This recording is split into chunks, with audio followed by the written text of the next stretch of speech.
Datuk Dr. Haji Sahasan Muhammad. Assalamualaikum warahmatullahi wabarakatuh. Alhamdulillah wassalatu wassalamu ala Rasulillah. Innal hamdalillah nahmaduhu wa nasta'inuhu wa nastahdihi wa nastaghfiruh wa natubu ilayhi wa natawakkalu alayhi. Wa na'udzu billahi min shururi anfusina wa sayyiati a'malina. May yahdihillahu fala mudilla lahu wa may yudlil fala hadiya lahu. Allahumma salli wa sallim wa barik ala Muhammad wa ala ali Muhammad kama sallaita wa sallamta wa barakta ala Ibrahim wa ala ali Ibrahim fil alamin innaka Hamidum Majid. Amma ba'd.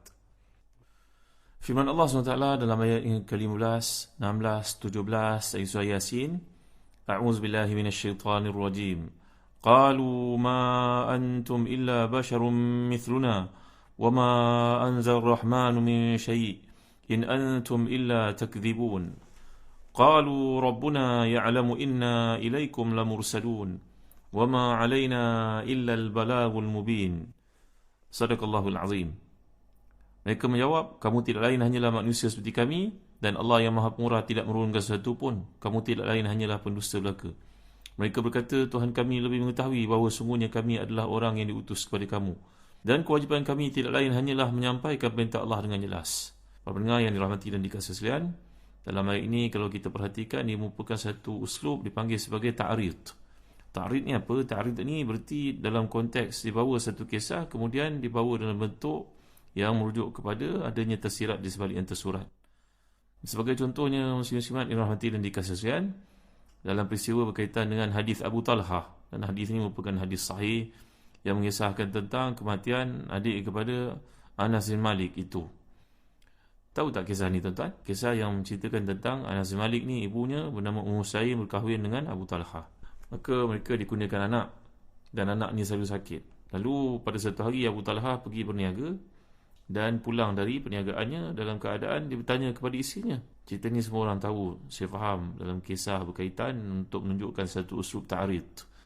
Bahawa si suami bertanya kepada isinya, bagaimana keadaan anak kita pada hari ini. Isteri ni menjawab, baik, dia sedang berehat dengan tenang. Dan isteri itu pun memperhiaskan dirinya, dan mereka pun bersama pada malam itu sehingga menjelang waktu subuh. Sebelum subuh, maka si isteri beritahu pada suaminya dalam bentuk persoalan, suamiku, kalau orang minjamkan kepada kita satu-satu benda dan kemudian diminta balik, boleh tak kita menghalangnya? Jawapan suami, tidak boleh, orang punya pulangkan semula, mafhumul hadis. Lalu si isteri memberitahu suaminya, wahai suamiku, sungguhnya ketahuilah olehmu, anak itu pinjaman dari Allah SWT, dan Allah telah mengambilnya. Makna penyakit berlaku padanya tak dapat dikawal lagi ketika suami pergi berniaga, berdagang, maka si anak pun wafat. Maka itulah yang dimaksudkan ketika dia tanya pada waktu malam, semua mereka bersama dalam keadaan tenang, lapang, ialah dalam kubur maksudnya. Ini satu uslub ta'rid. Jadi tuan-tuan rahmati dan dikasihi sekalian, ta'rid adalah satu bab daripada kinayah yang merujuk kepada gaya bahasa yang memang ada dalam Al-Quran dan mana-mana bahasa di dunia. Jadi berkaitan dengan perkara ini, muslim-muslimat rahmati dan dikasihi sekalian, saya petikkan riwayat daripada banyak kitab tafsir seperti tafsir Al-Baghawi, seperti tafsir Al-Khazin, bahawa para ulama menceritakan tentang perutusan 3 orang manusia ini, sama ada mereka merupakan Rasul Allah ataupun mereka merupakan Rasul-Rasul Nabi Isa, dan di situ menunjukkan kepada kemuliaan kedudukan sahabat Nabi yang telah saya kisahkan kepada tuan-tuan, berkaitan Abu Bakar dan sahabat-sahabat yang lain yang punya kemuliaan yang Nabi nyatakan kedudukan mereka seperti Anbiya Bani Israel. Jadi sekali lagi saya bawa kisah ini untuk kita memahami konteks yang lalu, iaitu bila Nabi Isa AS mengutuskan 2 orang Rasul daripada kalangan Hawariyin ke negeri Antakya, dan telah diterangkan daripada kitab-kitab tafsir seperti tafsir Ibnu Mansur bahawa tempat-tempat ini merupakan memberikan sokongan kuat kepada Nabi Isa AS. Antaranya Antakya, antaranya Al-Quds, antaranya Konstantinia, antaranya Iskandaria yang ada di Mesir laut itu. Ini merupakan tempat-tempat memberi sokongan yang kuat kepada Nabi Isa AS. Iaitulah bila Nabi Isa AS menghantar Hawariyun kepada penduduk Antakya ini, maka dalam perjalanan untuk sampai ke Antakya, nanti kita akan lihat apakah perbezaan di antara Qaryah dan juga Madinah yang disebut oleh Allah SWT dalam episod pada kali ini. Jadi bila sampainya utusan ini, mereka bertemu dengan seorang lelaki tua yang menjaga kambing-kambingnya. Itulah Habib An-Najjar. Dan kemudian mereka beri salam dan berdakwah kepada lelaki tua ini. Lelaki tua ini seperti disebut dalam tafsir Safatul Tafasir, diambil daripada petikan Al-Qurtubi, bahawasanya orang tua ini sakit atau anaknya sakit, bertahun-tahun sakitnya. Oleh kerana datangnya dua orang yang saleh ini, yang pada wajahnya pun nampak kesalihan, maka orang tua ini bersetuju untuk beriman dengan syarat beri rawatan kepada yang sakit ini supaya dia sembuh, sama ada dirinya sendiri ataupun anaknya. Maka mereka pun telah berdoa kepada Allah SWT dengan karamah demikian ataupun mukjizat sebagai seorang Nabi. Ini ada khilaf yang telah kita nyatakan. Innali ibnan maridan munzu sinin. Qala fantaliq bina nattali ala halihi fa'ata bihima ila manzilihi famasakha ibnahu faqama fil waqti biiznillahi sahihan. Fafashal khabaru fil madinah وشفى الله على أيديهما كثيرا من المرضى وكان له ملك يعبد الأصنام اسمه أنتيخا.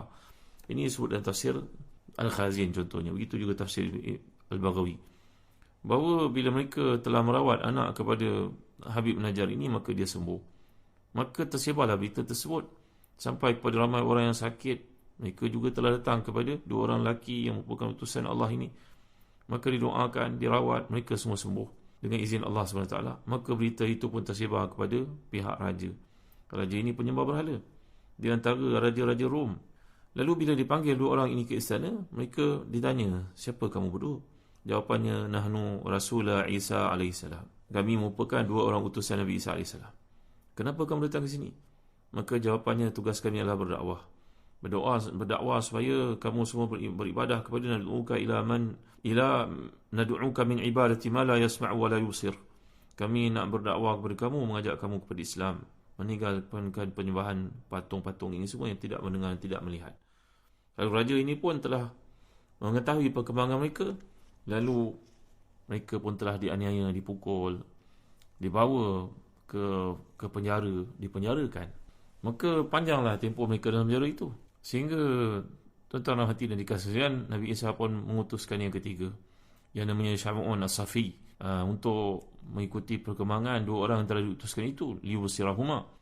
Maka Syam'un pun masuk dengan cara menyeludup dan juga merisik keadaan, meneliti, dan akhirnya beliau telah bergaul dengan golongan yang ada di tempat tersebut dan menjadikan mereka percaya kepadanya. Panjanglah cerita ni tuan-tuan yang boleh Allah sekalian. Sehingga dikatakan beliau pun turut menyembah berhala. Wallahu alam. Ni kisah-kisah Israeliat yang bawa yang sampai kepada kita, disebut oleh para ulama tafsir. Maka dalam keadaan terpaksa ke, yang kita semua pelajari bahawa dalam keadaan terpaksa maka diampunkan. Illa man ukriha wa qalbuhu mutmainnun bil iman. Bila seorang itu terpaksa menunjukkan keadaannya seolah-olah kafir pada ahli beriman, dalam hatinya teguh keimanan itu seperti berlaku kepada Ammar bin Yasir, maka sudah tentulah imannya diterima oleh Allah SWT. Dia buat perkara tersebut membabi tauriah, kerana terpaksa melakukan untuk mengelakkan daripada dibunuh dan sebagainya. Maka akhirnya bila Syam'un ini dapat dekat masa ke semasa menunjukkan keadaannya bahawa di sebahagian mereka, dan dia pun dapat kenal pasti di mana dua orang utusan yang awal itu dipenjarakan, maka dia dapat mendekati raja dan kemudian dia memujuk, bertanya kepada raja, boleh tak dia pergi tengok dua orang yang ada dalam penjara ini. Ini kisah yang sampai kepada kita tuan-tuan yang boleh sekalian. Seperti disebut dalam tafsir yang telah dinyatakan, rujukannya Qurtubi, Al-Khazin dan juga Al-Baghawi. Maka akhirnya apa yang berlaku di sini, raja telah pun dipujuk oleh Syam'un supaya bawa dua orang ini, mari kita tengok benar-benar keadaan dia.